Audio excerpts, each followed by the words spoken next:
Hindi class में आप सभी लोगों का स्वागत है। बच्चों, आज हम कक्षा 12 में कैकेयी के अनुताप शीर्षक कविता को पढ़ेंगे। इसके अर्थ, इसकी व्याख्या को समझेंगे, जिसे राष्ट्र कवि मैथिली शरण गुप्त ने लिखा है। इसको पढ़ने से पहले अगर इसका काव्य सौंदर्य देखा जाए पूरी कविता का, तो इसमें भाषा खड़ी बोली है, शैली इसमें प्रबंध शैली है, और गुण प्रसाद गुण है, रस इसमें शांत रस है, और छंद इसमें मंदाक्रांता छंद का इस्तेमाल किया गया है। इसमें कैकेयी के पश्चाताप का चित्रण कवि ने किया है। और इसके अगर संदर्भ को लिखना हो तो इस तरह से लिखेंगे कि प्रस्तुत पद्यांश हमारी पाठ्य पुस्तक के काव्य खंड के कैकेयी के अनुताप शीर्षक से लिया गया है, जिसे राष्ट्र कवि मैथिली शरण गुप्त ने लिखा है। तो अब हम इसकी व्याख्या को समझना शुरू करते हैं। बच्चों, आप वीडियो को पूरा देखिएगा ताकि आपको व्याख्या ठीक से समझ में आ जाए। और वीडियो को, अगर चैनल को सब्सक्राइब नहीं किया है तो कर लीजिएगा, क्योंकि इस तरह के वीडियो आपको लगातार मिलते रहेंगे। तो अब हम इन पंक्तियों के अर्थ को समझते हैं। तदंतर बैठी सभा उटज के आगे। आपको पता है कि राम को जब वनवास हो गया था तो वो चित्रकूट में जब थे तो भरत जी उनको मनाने के लिए अयोध्या वासियों के साथ चित्रकूट गए थे, जिसमें उनकी माताएं, गुरु और अयोध्या के तमाम निवासीगण थे। तो वहाँ पर रात के समय चित्रकूट में कुटिया के सामने एक सभा का आयोजन किया गया। तो बच्चों, उटज का अर्थ होता है कुटिया।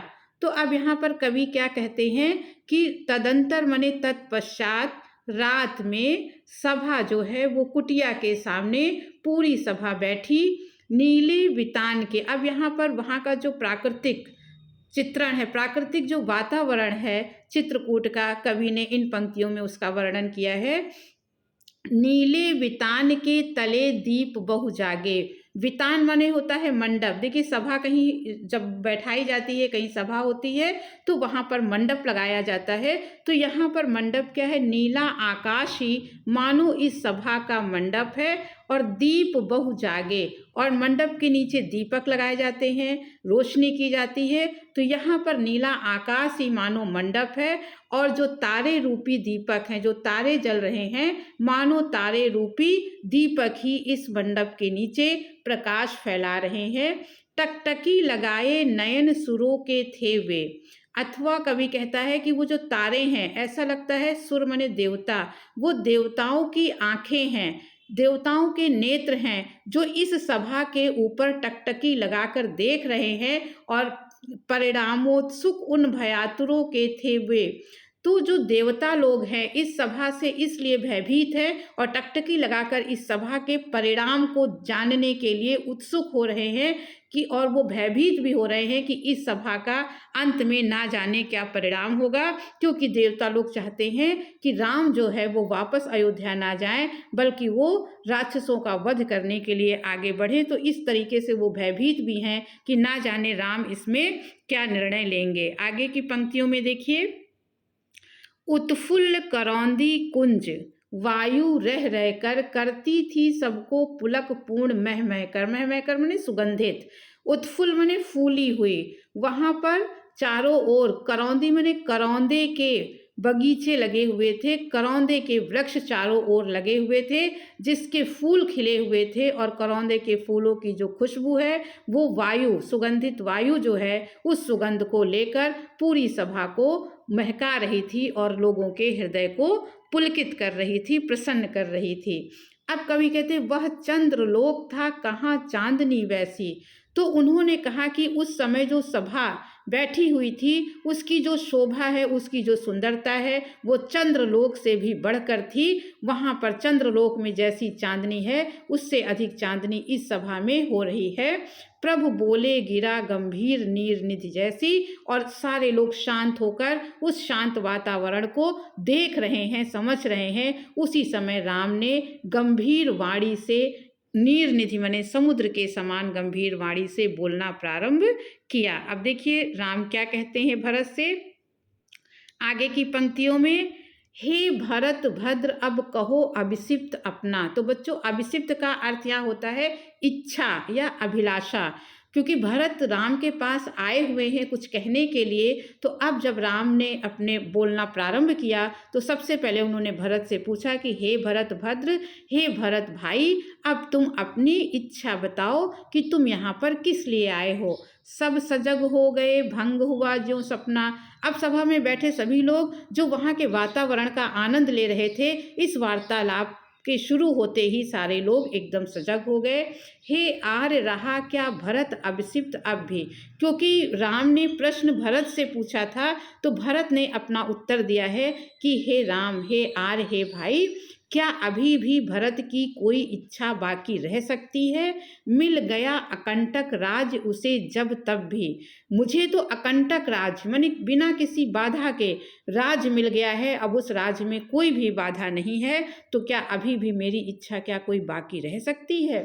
पाया तुमने तरुतले अरण्य बसेरा, अरण्य माने वन में, तरुतले माने पेड़ के नीचे, तरु माने होता है पेड़।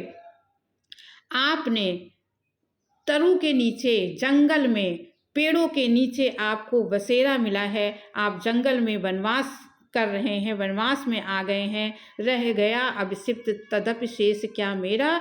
जब आपको वनवास मिल गया है, मुझे राज्य मिल गया है, तो भला अभी भी मेरी इच्छा भला कौन सी बाकी रह सकती है? अब आगे कवि कहते हैं कि तन तड़प तड़प कर तप्त तात ने त्यागा। अब यहाँ पर भरत क्या कहते हैं कि तन मने शरीर, तड़प तड़प कर, तप्त मने तप्त मने दुखी होकर, तात मने पिता ने, मेरे पिता ने जब इस सब घटनाक्रम से, इससे आपको वनवास मिल गया और पिता ने तुम्हारे वियोग में तड़प तड़प कर अपने शरीर को छोड़ दिया, क्या रहा अभिषिप्त और तथापि अभागा? तो मुझ अभागे की भला और कौन सी इच्छा हो सकती है, क्योंकि मुझे तो बिना मांगे ही सब कुछ मिल गया है। हाँ, इसी अयश के हेतु जनन था मेरा, मेरा दुख इतना है, अयश माने अपयश, मानो इस कलंक को पाने के लिए, इस अपयश को दुनिया में कमाने के लिए ही मानो इस दुनिया में मेरा जन्म हुआ था कि मेरे ऊपर इतना बड़ा कलंक लगेगा। निज जननी ही के हाथ हनन था मेरा, मेरा बुरा किसी और ने नहीं किया, बल्कि मेरा बुरा तो मुझे जन्म देने वाली मेरी माता ने ही किया। मेरी जो हत्या है मानो मेरी माँ ने ही कर दिया, मेरा जो अपयश है मेरे माँ के हाथों हो गया। अब कौन अभिषिप्त और आर्य वो किसका? अब भला मुझ भरत की क्या इच्छा हो सकती है, और वो इच्छा किस चीज़ के लिए हो सकती है, क्योंकि मुझे बिना मांगे ही सब कुछ मिल गया है। तो यहाँ पर देखिए किस तरीके से जो भरत हैं वो राम के सामने अपने दुख को, अपने दिल के दुख को बता रहे हैं। अब आगे देखिए, आगे फिर कवि क्या कहते हैं, अगली पंक्तियों में उन्होंने कहा है कि संसार नष्ट है, भ्रष्ट हुआ घर जिसका, मेरा तो पूरा संसार ही नष्ट हो गया। भाई को वनवास मिल गया और पिता की मृत्यु हो गई, तो मेरा इस तरीके से पूरा संसार, हरा भरा जो संसार था वो नष्ट हो गया। भ्रष्ट हुआ घर जिसका, और मेरा घर ही तहस नहस हो गया। मुझसे मैंने ही आज स्वयं मुँह फेरा, आज मेरी स्थिति ये हो गई है कि मुझे स्वयं अपने आप से ही नफरत हो गई है, मैंने अपने आप से अपने मुंह को फेर लिया है। हे आर्य, बता दो तुम ही अभिषिप्त मेरा, अब मुझे तो कुछ समझ में नहीं आता, मेरी क्या इच्छा है, हे राम तुम ही मुझे बता दो। तो इतना जब पश्चाताप कर रहे हैं भरत, इतना दुख व्यक्त कर रहे हैं, तो प्रभु ने भाई को पकड़ हृदय पर खींचा, तो राम ने भी अपने भाई भरत को पकड़कर अपने हृदय से लगा लिया। रोदन जल से सा विनोद उन्हें भी सींचा, और राम की आंखों से जो निरंतर अश्रुधारा बह रही है, उससे उनको, भरत को उन्होंने उन आंसुओं से भिगो दिया, उससे उनको नहला दिया। अब आगे देखिए कवि क्या कहते हैं कि उसके आशय की थाह मिलेगी किसको, जनकर जननी ही जान न पाई जिसको। अब राम क्या कहते हैं पूरी सभा में सबसे कि उसकी इच्छा, आशय माने इच्छा, उसकी इच्छा, उसकी चाहत के बारे में भला और कौन जान सकता है, जब जन्म देने वाली उसकी माता ही उसको ठीक से समझ नहीं पाई। तो ये सच है, तो अब लौट चलो तुम घर को, चौके सब सुनकर अटल कैकेयी स्वर को। तो जब राम की इस बात को कैकेयी ने सुना तो कैकेयी सभा में खड़ी हो गई और उसने कहा कि ये राम, अगर ये बात तुम्हारी सच है कि मैं अपने पुत्र को समझ नहीं पाई हूँ तो तुम घर को वापस लौट चलो। चौके सब सुनकर, इस प्रकार कैकेयी के स्वर को सुनकर वहाँ पर बैठे सभी लोग चौंक पड़े।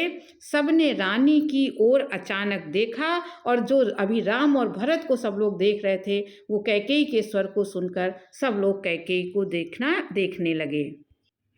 अब अगली पंक्तियों में कवि कहते हैं, वैधव्य तुषारा व्रता यथा विधुलेखा, बैठी थी अचल तथापि असंख्य तरंगा। वो विधवा के वेश में थी और ऐसा लगता था कि उसके ऊपर कोहरे का, तुषार माने कोहरा होता है, कोहरे का पाला पड़ गया हो या तुषारावृत हो गया हो। वो सफ़ेद वस्त्र में लिपटी हुई जो कैकेयी है वो बैठी थी अचल, वो अचल होकर बैठी हुई थी, एकदम स्थिर बैठी थी। तथापि असंख्य तरंगा, लेकिन उसके मन में असंख्यों विचार रूपी तरंगे जो हैं वो उसके अंदर से उठ रही थी। वह सिंही थी अब हाहा गोमुखी गंगा, कभी वो शेरनी सिंघनी की भांति थी, शेरनी की भांति थी जो दहाड़ती थी, और आज वो गोमुख से निकलने वाली गंगा के समान शांत लग रही थी। हाँ जनकर भी मैंने भरत को ना जाना, सब सुन ले तुमने स्वयं अभी ये माना। कैकेयी ने कहा कि हाँ मैंने भरत को जन्म जरूर दिया है लेकिन मैं भरत को ठीक से जान नहीं पाई। इस सभा में बैठे सभी लोग सुन ले कि राम तुमने स्वयं अभी सबके सामने इस बात को स्वीकार किया है। अब आगे क्या कहती है, ये सच है तो फिर लौट चलो घर भैया, अपराधीन मैं हूँ तात तुम्हारी मैया। कैकेयी क्या पछतावा कर रही है कि अगर ये बात सच है कि मैं भरत को नहीं जान पाई तो सचमुच मैं अपने बेटे भरत को जान नहीं पाई, तो फिर तुम घर को लौट चलो। अपराधी तुम्हारी, हे राम मैं तुम्हारी अपराधिनी हूँ, मैं तुम्हारी माँ तुम्हारी अपराधी हूँ। भरत इसमें कोई अपराध भरत ने नहीं किया है। दुर्बलता का ही चिन्ह विशेष शपथ है। अब वो कहती है दुर्बलता मने कमजोरी, शपथ मने कसम खाना। अब कैकेयी कहती है कि कसम खाना कमजोरी की निशानी है, ये मैं समझती हूँ, पर अबला जन के लिए कौन सा पथ है। लेकिन मैं अबला हूँ, मैं नारी हूँ, कमजोर हूँ, और मेरे लिए अब कसम खाने से बढ़कर कसम खाना ही मेरे लिए मजबूरी हो गया है। अब मेरे लिए कोई और रास्ता, कसम खाने के अलावा कोई रास्ता मेरे पास नहीं बचा है। तो आगे वो क्या कसम खाती है, शपथ खाती है। यहाँ पर कैकेयी कहती कि यदि मैं उकसाई गई भरत से हूँ तो पति समान ही स्वयं पुत्र भी खो। यहाँ पर कसम खाती है कि यदि मुझे भरत ने उकसाया हो, राम को वनवास देने में अगर भरत का हाथ हो, उसने मुझे भड़काया हो, तो पति समान ही स्वयं पुत्र भी खो। तो जैसे मैंने अपने पति को खो दिया है उसी प्रकार मैं अपने पुत्र को भी खो दूं। तो कैकेयी की इस बात को सुनकर सब लोग उसको रोकने लगते हैं कि ऐसी कसम ना खाओ। तो फिर कैकेयी क्या कहती, ठहरो मत रोको मुझे कहूँ सो सुन लो। तुम लोग ठहरो, मुझे कुछ मत रोको, आज मैं जो कहना चाहती हूँ मुझे कहने दो, सब लोग उसे सुन लो। पाओ यदि उसमें सार उसे सब चुन लो, अगर उसमें कोई सच्चाई हो, सार वस्तु हो, सच्ची बात हो तो उसे तुम लोग ग्रहण कर लो। करके पहाड़ सा पाप मौन रह जाऊं, मैंने इतना बड़ा पहाड़ जैसा पाप किया है और मैं मौन रह जाऊं, ये मुझसे नहीं हो पाएगा। अब आगे देखिए पंक्तियों में क्या कहते हैं, राई भर भी अनुताप न करने पाऊं। इतना बड़ा पहाड़ जैसा जो मैंने भूल की है, पाप किया है, उसके आगे अगर मैं रत्ती भर राई बराबर भी पश्चाताप ना करने पाऊँ तो ऐसा मुझसे नहीं होगा। राई भर भी अनुताप माने होता पश्चाताप, राई भर भी मैं अनुताप ना करने पाऊँ, पश्चाताप ना करने पाऊँ। थी सा नक्षत्र शशि निशा ओस टपकाती, उस समय वातावरण में आसमान से ओस टपक रहा था, मानो नक्षत्र जो है, आकाश जो है ओस के रूप में रो रही थी। रोती थी नीरो सभा हृदय थपकाती, और नीचे जो सभा में बैठे लोग थे उनके हृदय भी कैकेयी के पछतावे भरे वचनों को सुनकर मानो रो रहे थे। उल्का सी रानी दिशा दीप्त करती थी, जो उल्का पिंड के समान कभी उसने अयोध्या का तहस नहस कर दिया था, आज वही रानी अपने पश्चाताप से मानो सारे दिशाओं को दीप्त माने प्रकाशित कर रही है। सब में भय, विस्मय और खेद भरती थी और उसकी बातों से किसी को भय, किसी को आश्चर्य और किसी को दुख होता था। अब आगे क्या कहती है कैकेयी कि क्या कर सकती थी मरी मंथरा दासी। अब यहाँ पे क्या कहा उन्होंने कि क्या कर, मंथरा, आपको पता है कि मंथरा उसकी सेविका थी, उसने उसको भड़काया था राम के खिलाफ, कौशल्या के खिलाफ। तो यहाँ पर उसको स्वीकार करते हुए कहती है कैकेयी कि क्या कर सकती थी मरी मंथरा दासी। मंथरा तो दासी थी, मेरी नौकरानी थी, सेविका थी, वो मेरा क्या बिगाड़ सकती थी। मेरा ही मन रह सका न निज विश्वासी, मेरे मन से ही राम के प्रति जो विश्वास है वो उठ गया था, मेरे मन के प्रति मेरा विश्वास उठ गया था, नहीं तो मंथरा मेरा क्या बिगाड़ सकती थी। जल पंजरगत अब अरे अधीर अभागे, वे ज्वलित भाव थे स्वयं तुझी में जागे।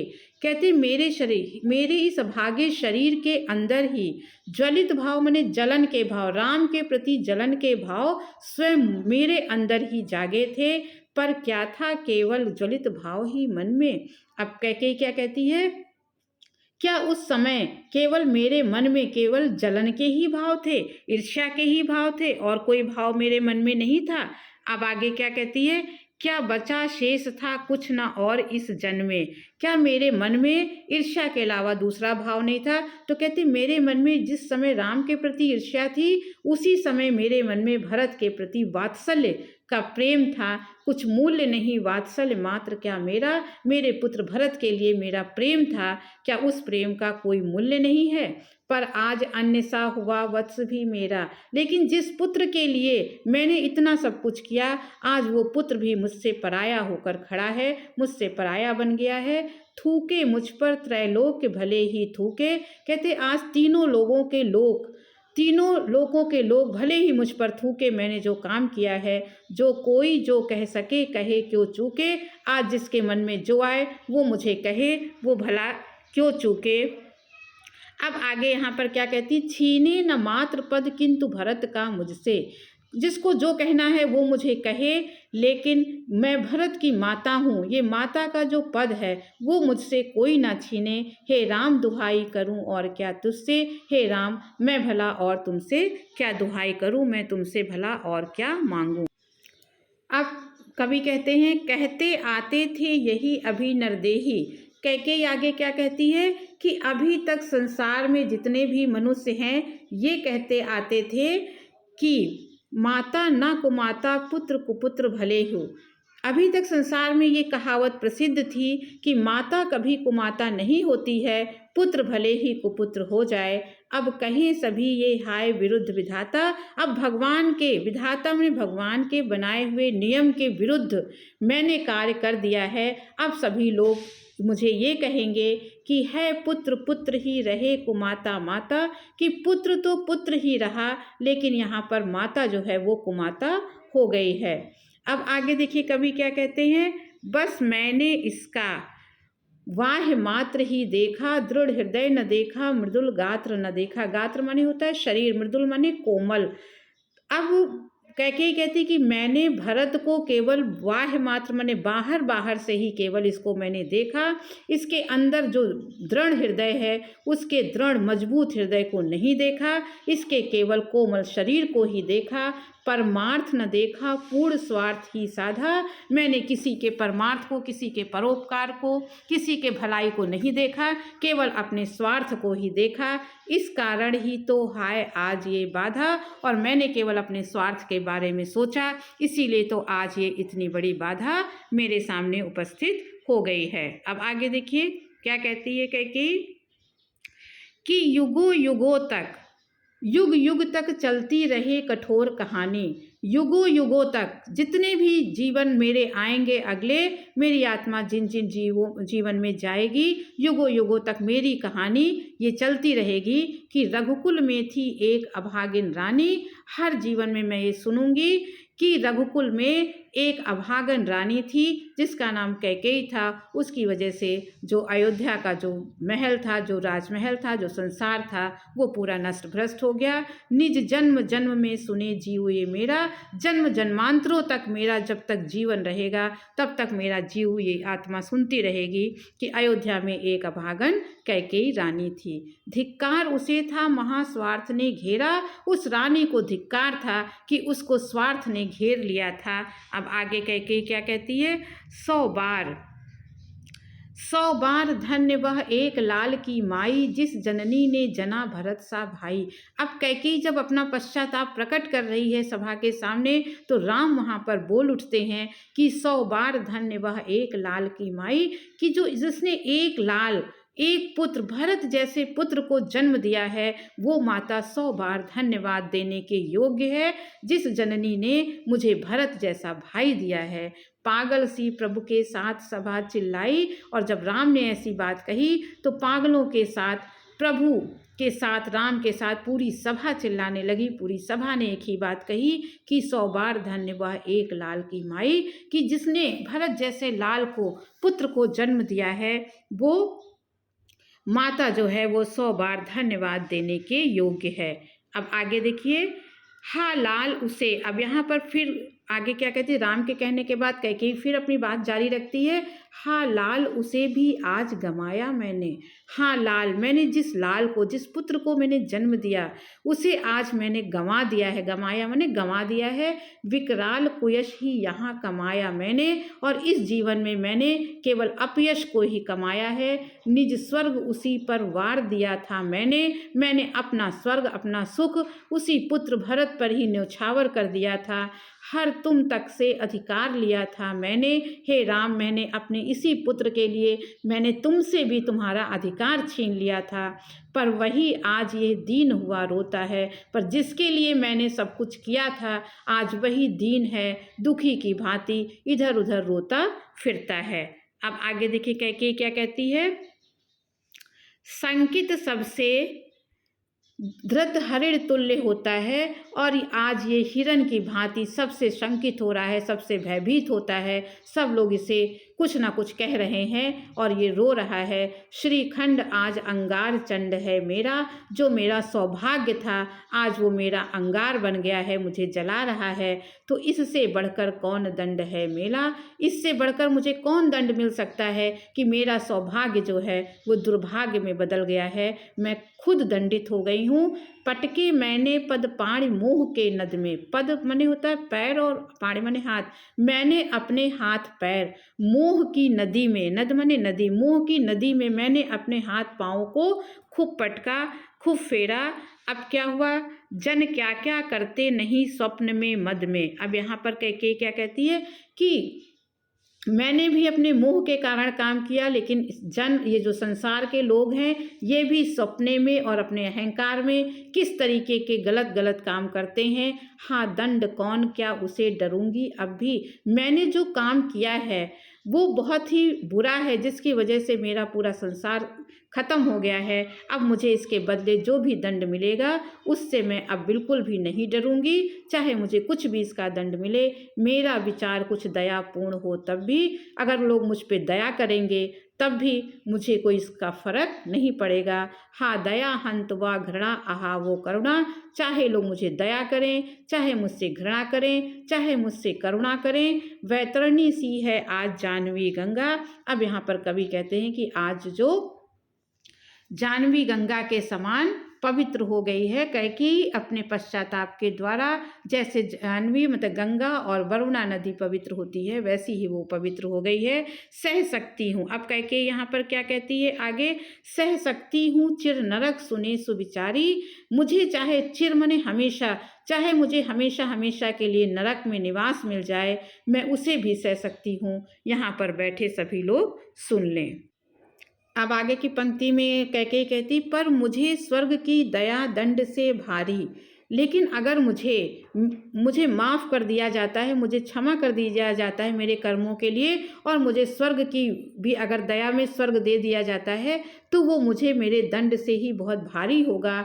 लेकर अपना ये कुलिश कठोर कलेजा, मैंने इसके लिए ही तुम्हें वन भेजा। अब अंत में क्या कहती है कैकेयी कि हे राम, मैंने अपने कलेजे को, मैं तुम्हें इतना प्रेम करती थी राम, लेकिन मैंने इसके लिए अपने कलेजे को कठोर कर लिया, अपने हृदय को कठोर बना लिया, और इसके लिए ही मैंने, भरत के लिए ही तुमको मैंने वन तक भेज दिया।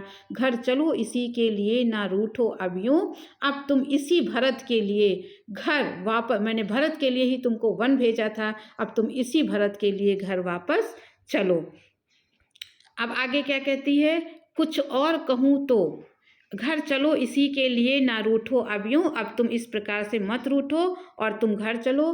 कुछ और कहूँ तो उसे सुनेंगे सब क्यों, अगर मैं और कुछ बातें कहती हूँ तो अब सब लोग क्यों भला उसे सुनेंगे। मुझको यह प्यारा और इसे तुम प्यारे, हे राम मुझे भरत प्यारा है और भरत को तुम प्यारे हो, मेरे दुगने प्रिय इस प्रकार तुम मेरे दूने प्रिय हो। रहो न मुझसे न्यारे, तुम मुझसे अलग मत रहो, मैं इसे ना जानूं किंतु जानते हो तुम, मैं भरत को भले ही जान ना पाई हूँ किंतु तुम इसे भली प्रकार से जानते हो। अब आगे क्या कहती है, अपने से पहले इसे मानते हो तुम अपने से पहले भरत को मानते हो, भरत का सम्मान करते हो। तुम भ्राताओं का प्रेम परस्पर जैसा, तुम दोनों भाइयों का जो प्रेम आज पूरी सभा पे जैसा प्रकट हुआ है, यदि वो सब पर यूँ प्रकट हुआ है वैसा, जैसा सब पे प्रकट हो गया है, अगर ऐसा तुम्हारा सच्चा प्रेम है तो पाप दोष भी पुण्य तोष है मेरा। तो मैंने जो पाप किया है, जो दोष किया है, वो भी मेरे लिए पुण्य के समान बन गया है। मैं रहूं पंकिला, पद्म कोश है मेरा, पंकिला माने कीचड़, मेरा जीवन भले ही कीचड़ है लेकिन इस कीचड़ से जन्म लेने वाला जो भरत है वो कमल के समान है। अब आगे कहती, आगत ज्ञानी जन उच्च भाल ले लेकर, कहती यहाँ पर जो आगत माने आए हुए जो ज्ञानी और विद्वान लोग हैं, अपने ऊंचे मस्तक लेकर, उच्च ज्ञान को लेकर समझावे तुमको अतुल युक्तियाँ देकर, तुम्हें तमाम प्रकार के युक्तियाँ से, तुमको तमाम प्रकार से तुम्हें वो समझाएंगे। लेकिन मेरे तो एक अधीर हृदय है बेटा, मैं तो माँ हूँ, मेरे अंदर ज्ञान नहीं है, मेरे अंदर एक प्रेम से भरा हुआ कोमल हृदय है, उसने फिर तुमको आज भुजा भर भेटा, उसने मेरे हृदय ने तुमको आज भी अपने बाहों में भरकर अपने हृदय से लगा लिया है, इसलिए तुम वापस लौट चलो। तो आशा है आपको पूरी व्याख्या बहुत अच्छे से समझ में आ गई होगी। वीडियो अच्छा लगा हो तो सब्सक्राइब करिएगा, लाइक करिएगा, और ये वीडियो यहीं समाप्त करती हूँ। अगले वीडियो में फिर किसी और टॉपिक के साथ मिलूँगी, तब तक के लिए धन्यवाद।